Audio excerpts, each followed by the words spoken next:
Welcome everybody to PDA's webinar series.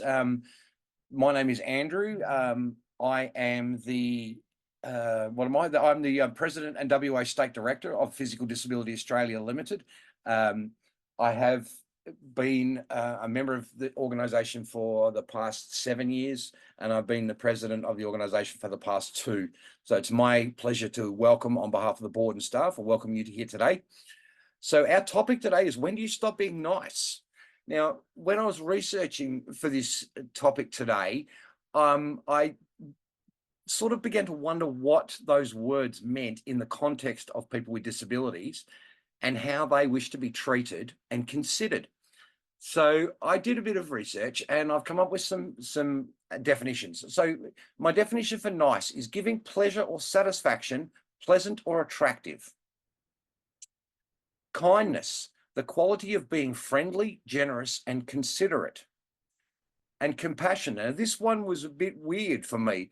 Compassion is a social feeling that motivates people to go out of their way to relieve the physical, mental, or emotional pains of others and themselves.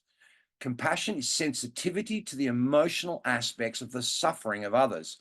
And I don't particularly like the word suffering, but that's what the definition came up with. So today, as we go through, our presenters are going to address this, and you start to get the idea of when you stop being nice and how is kindness and compassion mixed into that. And I've totally forgotten what I should do. And I apologise. I should first off like to acknowledge the traditional owners of the land where we're meeting. I am on Wajak Noongar Budja. I live 12 kilometres north of the city of Perth. And I want to pay my respects on behalf of you all to elders past, present and emerging, and also to Indigenous people with disabilities. And as we work through today, I want you to keep that in mind and work, and we're still working to get equality for all people with disabilities all throughout Australia. So as we go on, who is going to be presenting to you today? First off, we're going to start in Queensland with our Associate Director, Sarah. And Sarah's seeing things objectively instead of subjectively. And then we're going to flick back to Western Australia to the Associate Director, Melanie, and she's going to look at inappropriate comments and behaviour from support workers. And then we're flying over to Victoria to our Associate Director in Victoria, Robert, and he's going to, I've titled his Out of the Mouths of Children. So he's going to open up a little bit about how children react to people with disabilities and how he's worked with that. And also with us today, we have Dorte. Now, Dorte is a qualified, experienced and registered counsellor, and she offers counselling services to adults at her private practice, Tap-In Counselling Service, and in her counselling services lead role with a family and domestic violence organisation in Perth. Dorte is going to be sharing about how attending to our own needs and boundaries with a dose of self-compassion can help us to honour ourselves and communicate the respect that we deserve. Dorte's availability in a private breakout room during group time for those in need of real support due to the content covered and personal trauma responses. If you'd like to take advantage of that, please let us know in the chat, and we will make sure that that room is open for you with Dorte to have a chat. That's what she's here for. Please explain that whilst this is offered, participants should be mindful it's limited to those in need. Interested individuals should message PDA host, so that's either me or Natasha, and the chat requesting this, and we will then organise that for you. And if you have any questions today about anything that our presenters are going to talk about, feel free to put those questions in the chat, and then we will come back to those, time permitting, to address them as we go through. And then at the end, we can open up for question and answers as well. We hope to have this all wrapped up within just over a little bit over an hour. I'm keeping time on our presenters, so we're going to rock this straight out. I'm going to hand over to Queensland, to Sarah, and thank you very much for sharing your thoughts today, Sarah. Hi, everyone. Lovely to see you all. I find it interesting, the definitions that of nice that you came up with, Andrew, because they're not the ones that I came up with. The definition of nice that I have sort of grown up with and that I still find in dictionaries is basically being polite and friendly. So based on the idea of people responding or doing things for the idea of being polite or friendly, which doesn't extend to compassion necessarily. That's where I'm coming from. So I have a question. How many times do we encounter people who view those different to themselves through a narrow view? A lot, right? Assumptions are made, perceptions are born, coloured by their own interpretation of their own life's experiences. Simply put, they see others subjectively. It is most useful to learn how to view others objectively. That is, we are not influenced by our own personal feelings or opinions in considering and representing facts. It can be confronting and quite difficult to accept and believe truths coming from very different realities to our own, but it is possible. One situation the disabled community talk about a lot is around able-bodied people asking inappropriate questions. The most common questions resemble, "What happened to you?" The common response to this question is, well, it's no one's business. Often this is because the answer involves private medical information no one else is asked to divulge, especially to quell a stranger's curiosity. Another reason this question is frowned upon is because living with a disability is all-encompassing.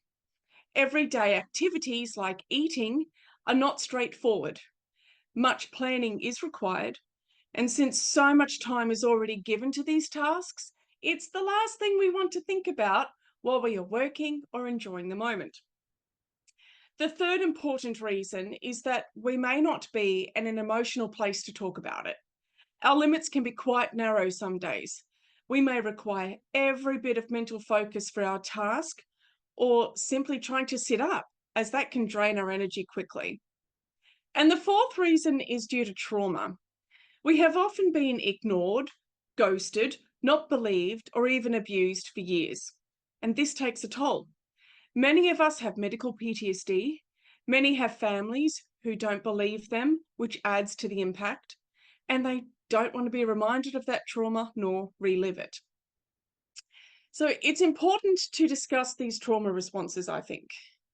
Too often they are misinterpreted as anger or rudeness, and understandably so, they can look like that, that's for sure. It is possible to tell the difference between a rude or entitled person and a trauma response for those who have been exposed to both. To those, like me, who have lived experience with trauma, either as an individual and or a supportive loved one, we know these responses make interacting with others harder for us and them. It is important we learn to recognize our personal trauma responses, then find tools to assist ourselves when confronted. This does take time. I urge you to please be kind to yourself by validating your experience and being gentle and understanding of yourself. There are 2 rules that I live by. Number 1, never explain yourself. Adequate facts can be shared without going that far. Number 2, never take anything personally. Validate and own everything relating to yourself and recognize what does not belong to you. Let that go with the other person, as that is theirs alone. I have noticed a difference in my life putting this into practice. For example, during COVID, I got on a lift at a train station. It was a very small lift and my power chair filled the entire space. A woman quickly entered it with me just as the doors were closing. Not only was she not wearing a mask, putting me at risk, but she coldly asked an inappropriate question. I was physically doing very poorly that day, and I didn't appreciate the situation in the slightest. I felt she was brash and rude, but decided at best I did not make assumptions about her. While neither of us were warm and friendly, we were not rude either. She listened as I educated her of my reality, and she did not sneer back like some do. Sneering happens when we take things personally, hence my second rule. I recognise that there are a number of causes for a gruff manner, and I learned that judging her would have caused myself stress, which I would have then projected onto her, creating an inflamed interaction. She had clearly experienced life's harshness in some way herself. While I do use these questions to educate people, when I'm not well enough to do so, I either give a quick to the point answer or I tell them I am simply not up for answering them today. So, in light of all of that, where does nice, where belong and kindness belong? I mentioned being kind to yourself. If we learn how to be kind to ourselves, we're able then to be kind to others, even when we don't want to be. But what's the difference between nice and kind? Nice, I find, like I said earlier, is being polite. So it can ward off an unwanted interaction with somebody. You're just being polite and you're acknowledging them, but you're really not interested in having that conversation or interacting with that person. It can be used to avoid contention, being friendly and nice, being friendly, polite, civil. But it doesn't require you to have traits like respect and thoughtfulness, where kindness does. In order to be kind, you've got to truly see the other person. You need to show them respect and compassion. And so there's a lot, your motivation is quite different when you're being kind. I was watching a movie years ago and there was a line in it that said, nice doesn't equal good. And it definitely got me thinking with my life's experiences, being raised with different traumas and some discrimination. It definitely got me thinking, and I completely agree with that sentence. Kindness is good because of how much is involved in order to truly see another person. I do find myself often saying, in regards to people that I need to work with or that I have to interact with in regards to my own health and well-being, well, they were nice, but we didn't get anywhere, because nice doesn't make things happen. It just genuinely doesn't make things happen. You've got to have a lot more going than just being friendly and cordial to somebody in order to make necessary and important things happen. I'll finish with an idea that the word nice is probably better used with objects and not people, like a nice dress you're wearing. And that got me thinking. I heard somebody else say this, and that got me thinking too, because nice in that context relates to interesting. Oh, well, they were interesting. It's always a nice way of saying I don't agree with them, or I didn't really enjoy the interaction, or I wouldn't wear that dress personally, but it was nice. It was, look good on them. So those are some thoughts that I'm putting out there in regards to the difference between nice and kind, and looking after ourselves, learning to be kind to ourselves. And a big part of that is learning to recognize our trauma responses from our lifetime. I definitely still see them in me, and I try very hard to work with them so that they don't cause stress for anybody, including myself. Thank you, Sarah. So if anybody's got any questions for Sarah, we can just throw them up in the chat, and we will get to those as we go along. Next up, who's next up? Me. Melody. All right, we're flicking back to Western Australia. All right, Mel. I love Margie's comment there. She tells people that we need to sit down with a carton of beer because it's going to take all night.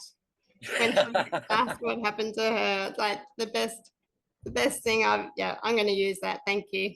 It's great. So, all right, go for it, Mel. Thank you, Andrew and Sarah, for that great input. I wish I had some of your advice back when I've had interesting people and nice people, well-meaning people. So I'm going to start with asking some questions. Are you sick of people questioning your very being, having to prove to people that you have a disability and you need certain help and assistance, people judging you all the time, using our accessible toilets and our parking spaces, treating you as special or delicate, or talking to you like a child because they think your brain doesn't work, or of unmet needs and discrimination? I certainly am. And as Sarah said, nothing gets done if you're nice. Sometimes you have to just put up with kind-hearted people and advocate for yourself, but not to the point of burnout. We need to look after ourselves.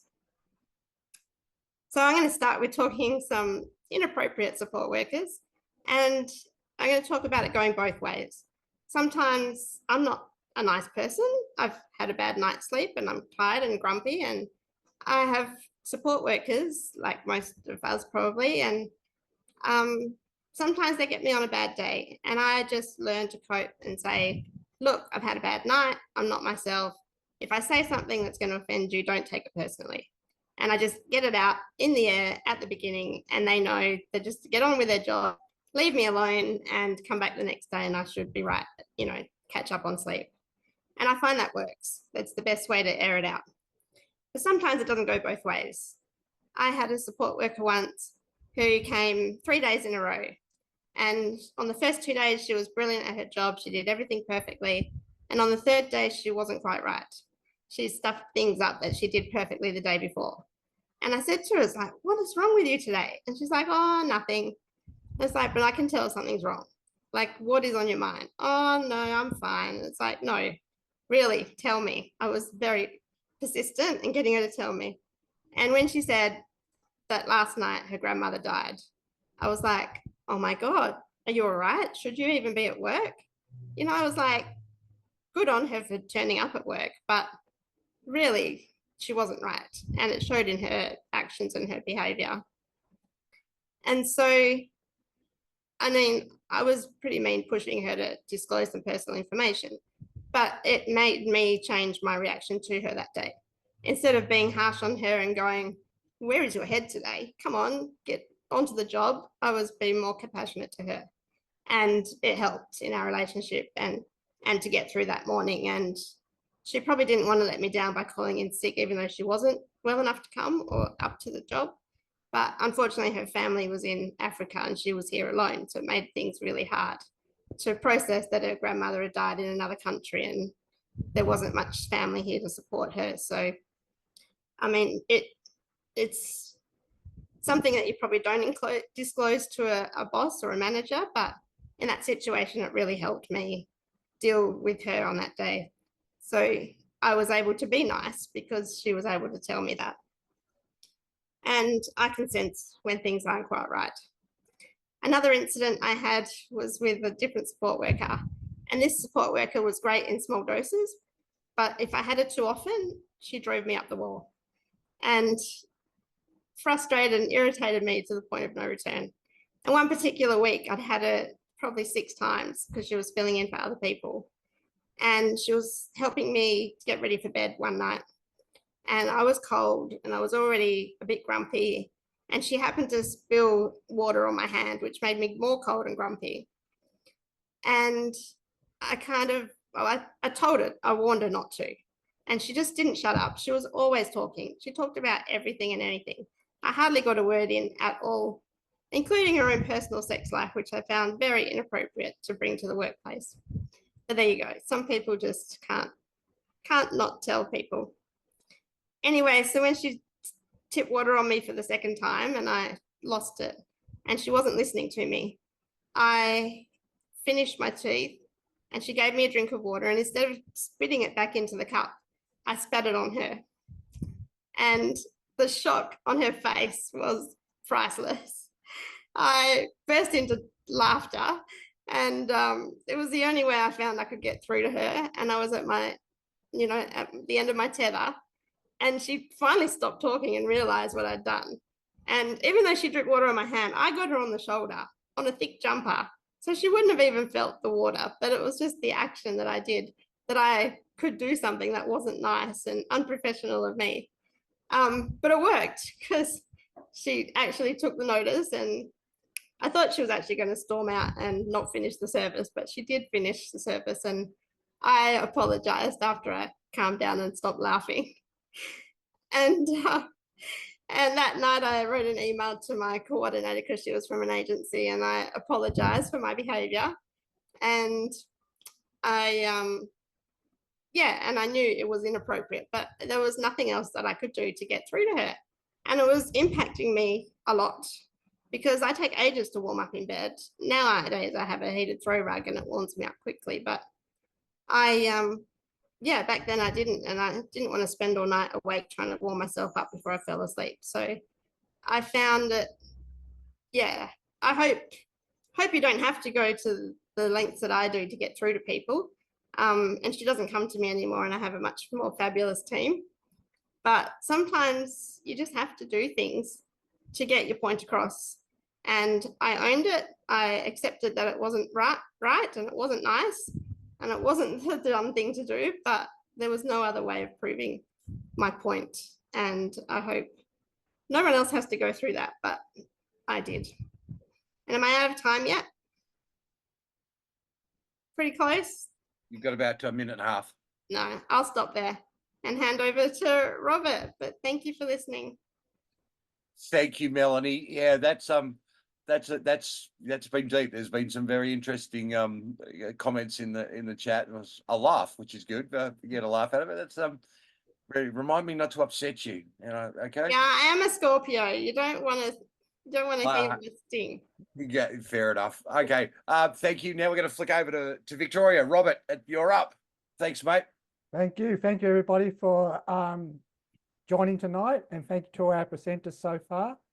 Just to fill you in, my name is Robert Wise, and I'm an amputee, and I've been almost for 20 years now. But my type of amputation is called a hip disarticulation, so therefore I've lost part of my hip joint, so therefore I walk on crutches and other times use a wheelchair. So that's been coming up to 20 years. So over that 20-year period, I had some unusual questions and often faced with some difficult answers to those questions. And most of the time, this comes from the stairs, and these questions and comments come from children. And this is what I'll focus on tonight. Do always be nice and kind to them because they do not understand, because they are not used to seeing this type of thing every day. How should I respond to these questions? And what tone of voice do we use? From my personal experience, I try to use language that children can understand. I often hear questions sometimes directed at me, or I hear a child ask their parents, why has he only got one leg? Why is he in that pusher, meaning probably my wheelchair? What happened to his leg? Do I answer in a nice manner, or do I get angry? And usually the same question is repetitive several times a day. And if I feel frustrated and I don't want to, or having a bad day and I don't want to be nice, I try myself to hold back and answer in a nice manner, as I personally don't like to offend people or their parent if nearby. They may not be the right way to go about it, but every situation is different. I answer things like my leg got very sick and the doctor took it away. A simple answer which most children seem to understand. And what my pusher is called a wheelchair, this helps me move around because it's very hard for me to walk. I remember one time when I was using my crutches and I was waiting for a friend, when I heard a child ask his father, whom I assume he was his father, what happened to his leg?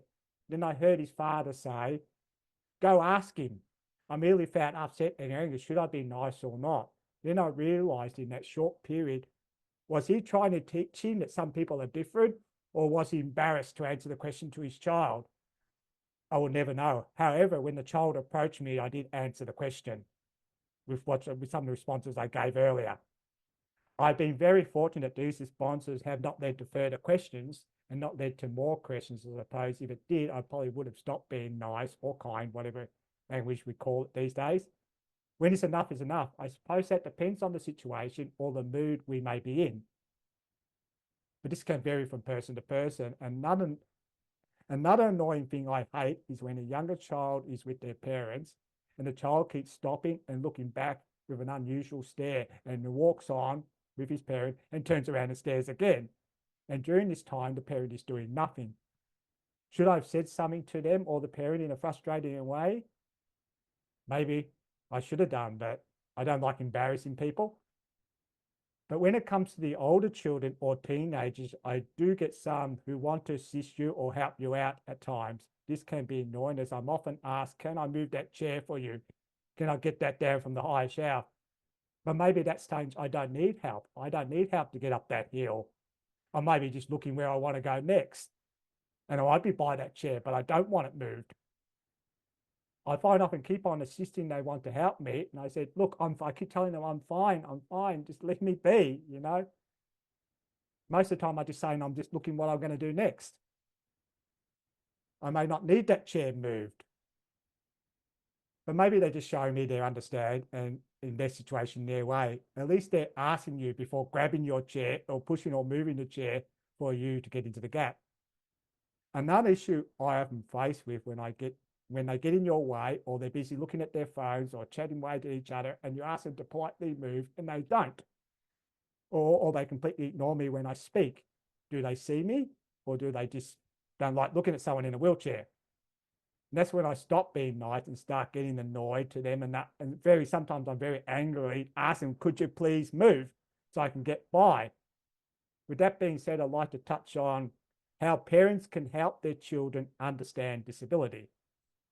Parents need to talk to their children about a person with disability by using what we call matter-of-fact language.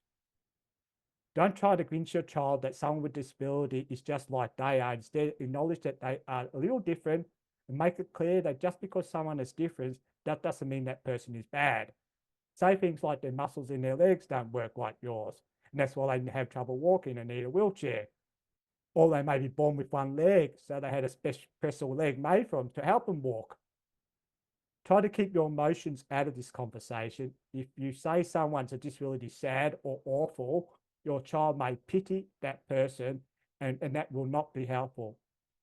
Make it clear that some people are born with disabilities from birth, but other times people develop disabilities later in life. People with disabilities aren't sick. Explain to your child that cerebral palsy or muscle dystrophy isn't sick. You just don't want your child to think that they may catch this disability. Your child may ask questions like, what's wrong with that girl? Explain to that child they may have trouble talking or difficulty walking, but that doesn't mean that there's something wrong with them. A person with someone with cognitive disability doesn't mean some kids assume someone with physical disability may also struggle to communicate or may not be smart. Make it clear that just because someone's body doesn't work doesn't mean their brain is impaired.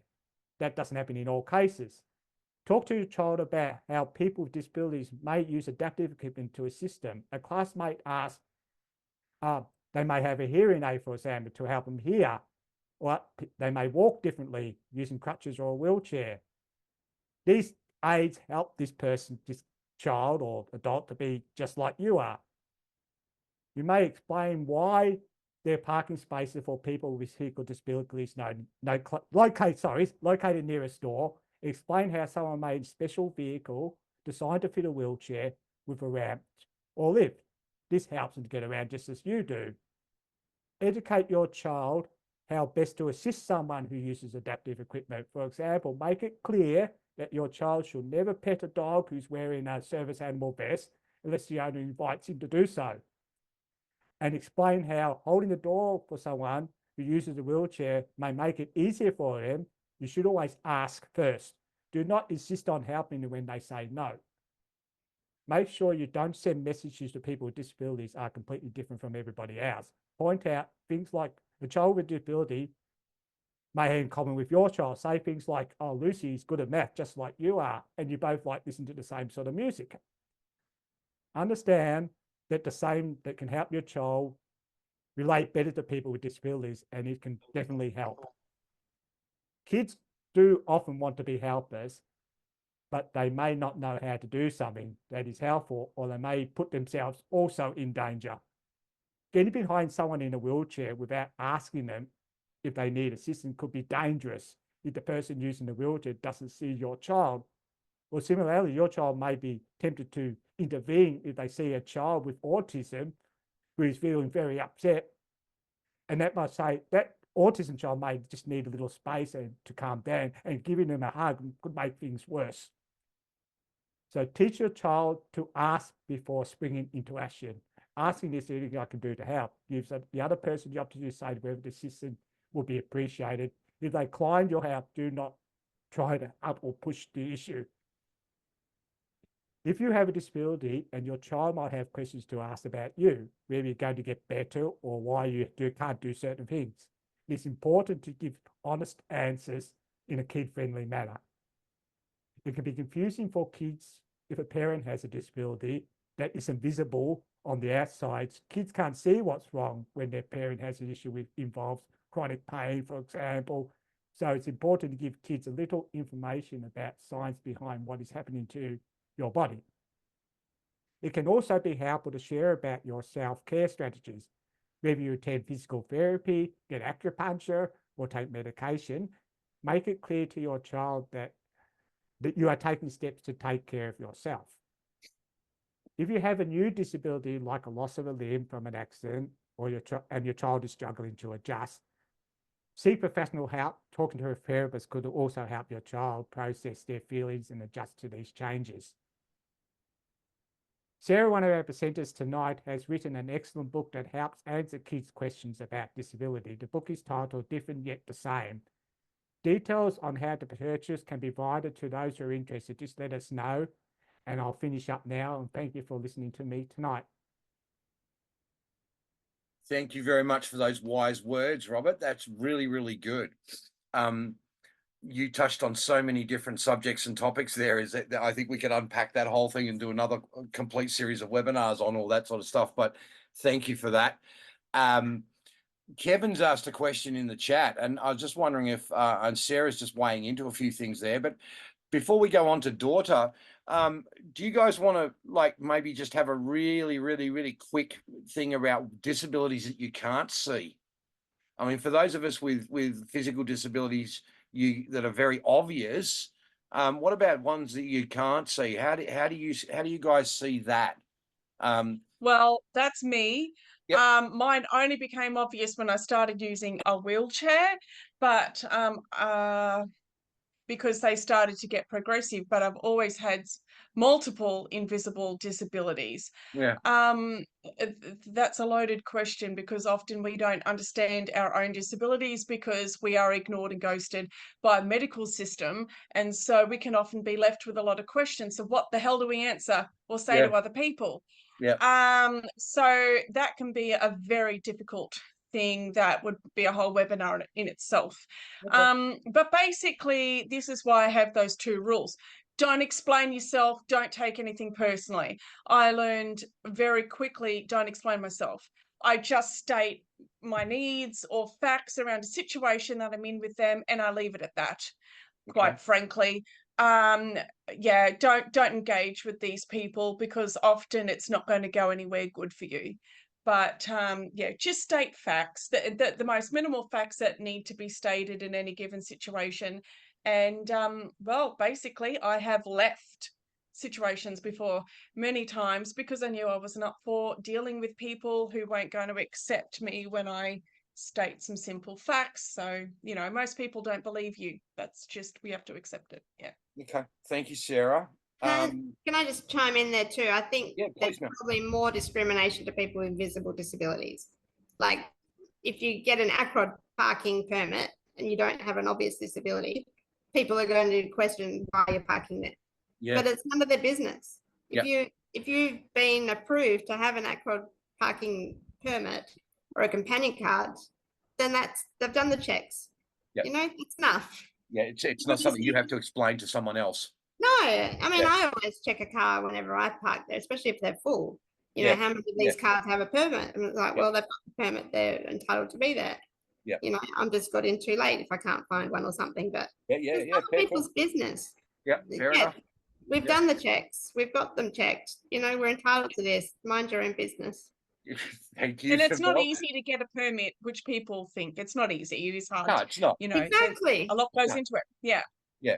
No, it's not handed out in your Wheaties packet, you know, like you have to go through a lot of checks and balances to get one. Robert, do you want to weigh into that question before we move on to Dorte? Yeah, we're talking with disability parking permits. I remember my support group was meeting. We parked in a disabled spot and this car parked was parked next to us. And she goes, I don't think that car's got a disability sticker on it. So I looked at it. It did have one, but it was a different one. It was only a temporary parking permit, so a short-term one. Yep. So I put her in her place because she's always thinking, why do these cars keep parking in disability spots when we can't get one? You need it more than them, you know. Yeah. Yep. Yeah. Yep. Thank you, mate. Appreciate that. I Okay. think with invisible disabilities, like some people have good days and bad days. Yeah. And so, you know, you might see them on the way into the shop before they're fatigued, but on the way out, they might be really struggling to get back to their car if they're parked too far away. Agree. So you can't, I mean, it's human nature, what you said about compassionate and suffering. It's human nature to want to help people, but really they're not being helpful by asking intrusive questions. And okay, cool. Mindful of the time. Thank you very much for that, for you guys weighing in that. Kevin, we'll come back to you. Dorte, over to you. Your turn. Thank you, Andrew. Thank you for being with us. Thanks for inviting me. It was so my name is Dorte, and I'm a qualified counsellor, as Andrew introduced me as. It was interesting when I was invited for this topic. I literally just had a conversation with one of my work colleagues a few days before, who lives with a physical disability, and she was expressing her exact same thing, the frustrations about when do I say something, when don't I say something. So it was just really perfect timing with this topic. It's so relevant. As we've been talking, and I've been talking to all the presenters, such interesting points as well as come out today. The thing that came up for me was the word boundaries, which I think a lot of people, like a lot of the presenters have said, people quite often mean it well, but maybe they don't fully understand the impact of their behaviors and the questions they're asking. So I looked up the definition of what a personal boundary is, and what I found was it's an adaptive or helpful interpersonal boundary is a protective limit or barrier that guides an individual to make choices that align with their needs, rights, and wishes, as well as being able to communicate those needs. And I think that's something Sarah talked about a lot in her presentation as well. If we don't attend to our needs, if we're not kind to ourselves, then we can have reactions. And what I heard from the different presenters as well is having that understanding of, well, we're all individual people, and sometimes using some compassion, understanding that other people come from different experiences than us. Maybe they're not having a good day either, like we can have bad days as well. So stepping into that space. But overall, a boundary is a personal boundary that relates to the limits and rules that we set for ourselves within relationships. And that can really help us to understand what's acceptable for us and what's not. So I guess for us ourselves is becoming aware of what is our personal boundary, what does that look like for us, what are my values, what kind of behaviors am I willing to put up with, and what behaviors am I not willing to put up with. So quite often our boundaries, they come over time. We learn them from we are growing up as children. We learn them through obviously our relationships, our culture, our values and beliefs. And quite often they can show up in different ways within different relationships as well. But quite often is if we keep ignoring our own boundaries, or if people keep disrespecting them, that's when we can get some quite strong reactions. And quite often there's three types of boundaries. One is like a vague boundary where people don't really have a concept of their boundary, or potentially not have a concept of other boundaries. And that's what I could hear from the other presenters, that quite often when you get those questions that's not welcome and certainly not appropriate, probably a person asking those questions have got very vague or porous boundaries, don't understand that you've got a boundary yourself. Then there's healthy boundaries where we consider ourselves, but we also consider the other person. So they're quite, we've got a good understanding of when it's appropriate to ask something and when it's not. And that's that whole place of compassion we're stepping into that's been raised quite a few times. But then we can also have what's called rigid boundaries, and they're not really a boundary, they're more like a wall where we're sort of holding ourselves up and we're not responding. So that's not a really isolated place to be in.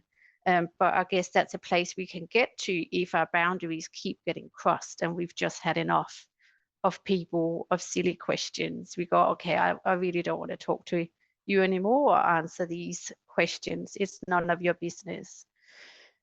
So really when people are crossing our boundaries, as I mentioned, sometimes people just don't understand. It might have come from their background and upbringing. They don't really understand that people have got rights and not to talk, for example.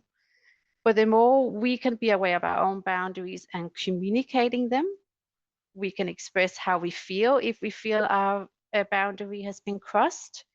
The more we can start attending to our needs. So let's say you're out and about, someone approach you, they ask you a question, and straight away you feel this sense, a strong emotion. Instead of pushing it to the side, sometimes what can be helpful is if we can actually express that. Because the more we keep pressing or pushing our feelings aside, the thoughts, our experiences, the more our trauma reactions can grow as well. One thing that's really common, and I think that's just one point I really want to make, if our boundaries are getting crossed, a really strong signal for that is that some really strong emotions. So that's usually emotions of anger. It can be emotions of sadness. It can be emotions such as hurt. Quite often, if we get those types of emotions, quite often that's a sign of my boundary has been crossed. And what do I need? So I had that question, if we notice that, oh, I'm feeling angry, actually, what do I need right now? And then we can make a decision. Do I just turn around and ignore it? Or do I actually need to say something? That can be a really helpful way of getting through the cross boundaries and respecting ourselves and showing ourselves compassion and kindness. And especially if we've experienced a lot of trauma, which I can hear from the presenters today is a really common experience. But quite often, we have to start with ourselves. We can't control others. It would be extremely nice if we could, but we can't. So people sadly will continue to potentially cross our boundaries, but if we, as I mentioned, can become aware of them, communicate them, then it can help us. So one way we can communicate our boundaries, and this is just one example, there's many, many ways, is there's a thing called the assertiveness formula. There's a way we can sort of tell people, actually, what you're asking me right now is not okay. I feel you've crossed my boundary. So quite often the assertiveness formula go, I feel, so you name a feeling, when you name the behavior, because we're describing the impact, and we can express our need. Sometimes we don't have to go through that whole formula. We can just say parts of it. For an example, what that formula could sound like when we get a question that's really crossed our boundary is, I feel upset and annoyed when you, or we, if we don't want to name the person, we can go, when people assume that I need help. Because just like you, I'm capable, and what I need from you going forward is asking me if I need help first. So that's just one example. Another one could be, I feel uncomfortable and hurt when you speak to me like a child because I'm an adult. And what I need from you going forward is to treat me like the adult that I am. That way we are respecting ourselves, but we are also respecting another person and educating them in a way. And that's a way we can sort of set our own boundary, respect our own needs, attend to them, but also teach other people just to consider them going forward. As I mentioned, that's just one way you can say it. Sometimes we can, if we check in with ourselves and we feel our boundary has been crossed, we might need to go, actually, what I need right now is not to say anything because I am actually really upset. And I'm just going to move away. And that's also communication. That's another way of setting a boundary. We don't have to answer questions. It's okay. We're humans, so we can turn around and go, I'm not going to answer this right now. what I sort of heard as well, and I think that was you, Mel, talking about sometimes we say something, and I know for myself, I've certainly sometimes said something or done something I've regretted when my boundary has been crossed, because sometimes there's just this build up if our boundaries are crossed over and over again, and sometimes by the same person. It really builds up. It's a little bit like that onion effect. It's just one layer upon another layer, then another one, and then there's that build up until that one last thing that the other person does that's crossing our boundaries, we just explode. And we may react in a way that we afterwards can see, oh, maybe that was not the most helpful response. But in that moment, that's our way we're trying to communicate. You have crossed my boundary. It's not okay. And when those things happen, I know for myself, when that happens, is stepping into that place of self-compassion and kindness is really important. Recognizing why my needs haven't been met for a while. What I can do going forward is I can communicate that a bit sooner. And what I can do now is, instead of beating myself up about it, I can be really kind, because I'm wondering what a lot of you would say if that happened to a friend.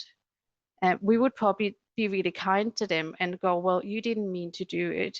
We can see you're tired, you're hurt, you're upset. It's not okay what the other person did. If we could learn to talk to ourselves like we talk to a friend, that could be a lot more helpful. How much time have I used up, Andrew? I could sit here and listen to you all day, but we got to wrap up. That's what I was thinking. I thought I've been talking for a long time now. This is one of my favorite topics, boundaries. And this is all great information. So I'm hesitant actually to stop it, but yeah, we've got about 8 minutes left until time, but and that's with some questions and stuff as well. But we're getting some really good stuff come through the chat. So great, thank you. If you can roll it up, that would be really good. Yes, I think with boundaries, it's all about getting to know your own boundaries, listen to what's important to you, check in with your needs, and just attend to them with kindness and compassion. Thank you. Thank you, Dorte. That is amazing. I've just been writing some notes as you've been talking.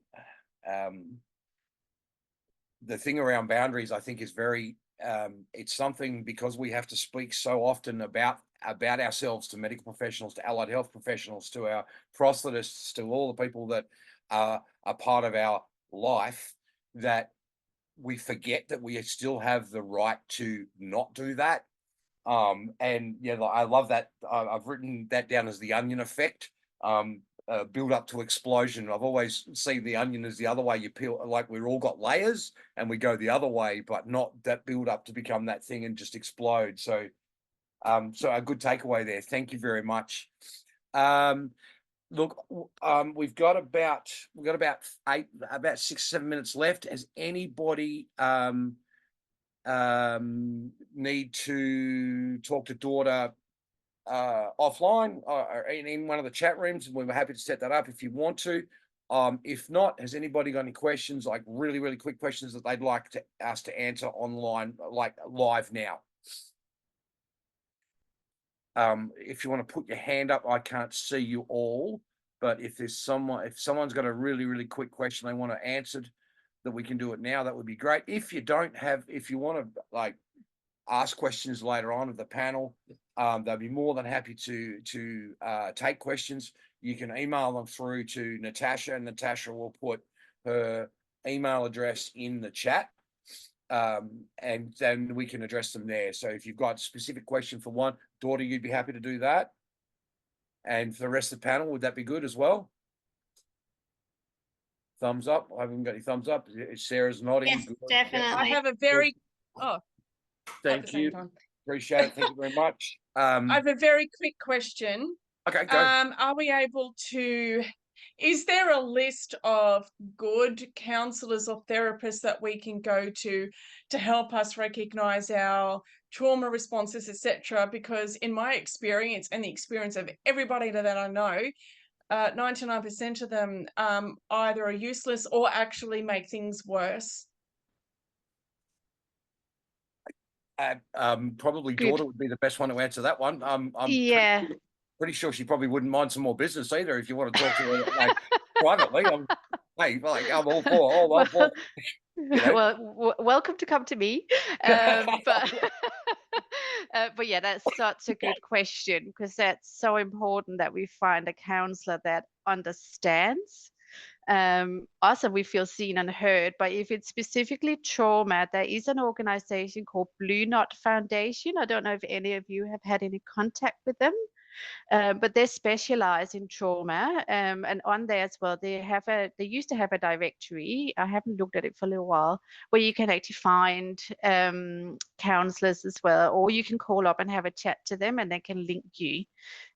So that is one option, and that way you can find out as well if you need someone in your area. But I know the struggles of trying to find a good counselor.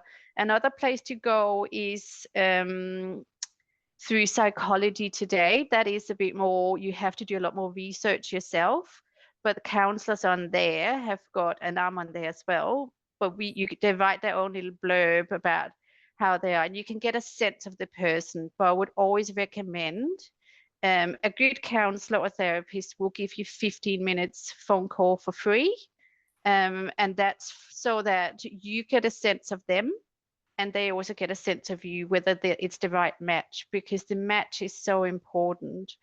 So I would always recommend you try and go for those counselors or therapists that offer that 15-minute free conversation first. So I hope that's helpful.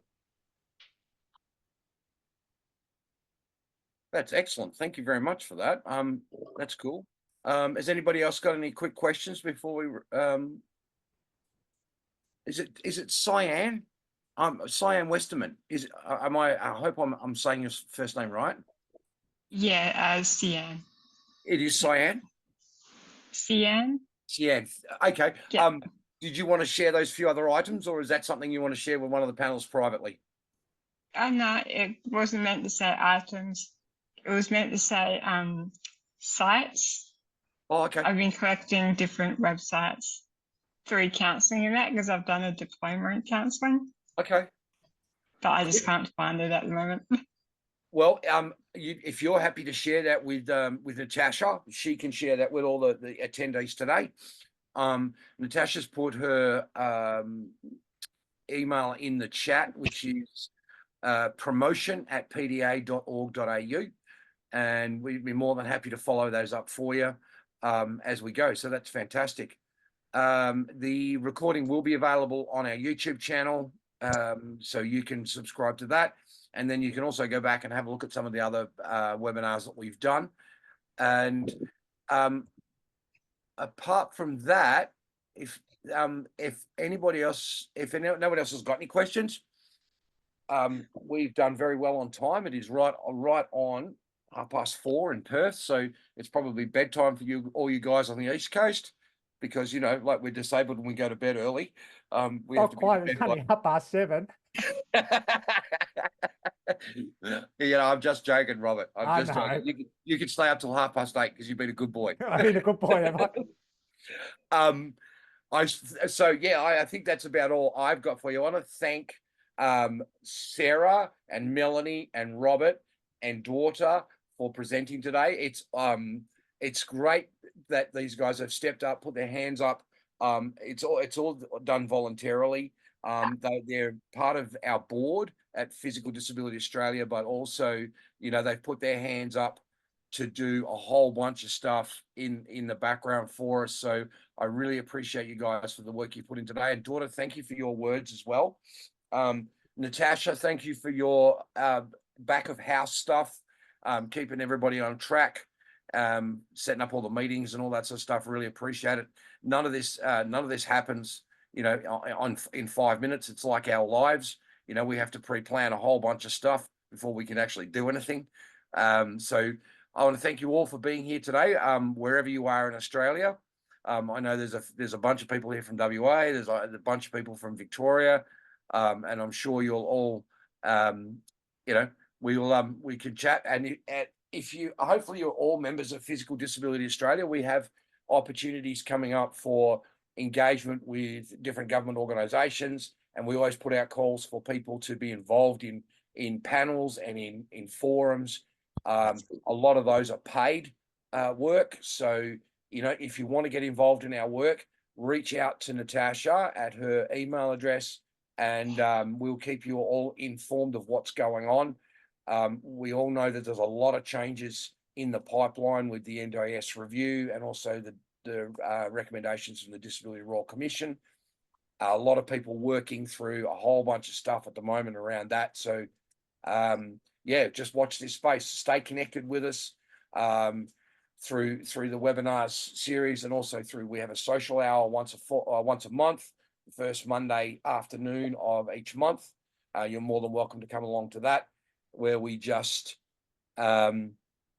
get together and have a chat about how's life treating you, different places around Australia. So we will go with that. So okay, I've just got a message from Kevin that he's got his wife's just made dinner, so he needs to go. We all need to go. Thank you very much, guys, for being here. Really nice to see you all. Please take care of yourselves. Reach out if there's anything that PDA can do to help you in your journey, in whatever you're doing. So we look forward to speaking to you very, very shortly. Thanks, and good night to everybody.